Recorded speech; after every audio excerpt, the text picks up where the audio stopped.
A solid cylinder of mass 3 kg is rolling on a horizontal surface with velocity 4 meter per second.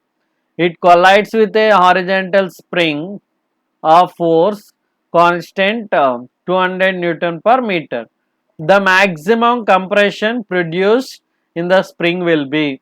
So here you can observe the force constant is given, velocity is given, mass is given. First write the given data. So mass equal to how much? 3 kg, and velocity is given, how much here velocity? So this velocity 4 meter per second, and spring constant. So spring constant how much is given? 200 Newton per meter. So this is the data.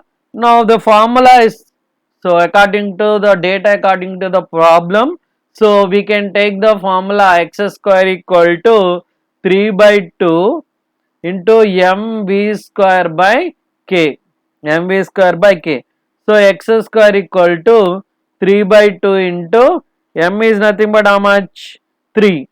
V is nothing but 4 into 4, and spring constant is nothing but 200.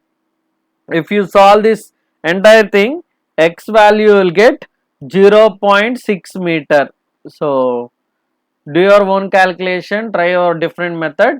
So we'll get 0.6 meter. So that is option B. So if you like this content, do like, share and subscribe to Student in the Brand. Thank you.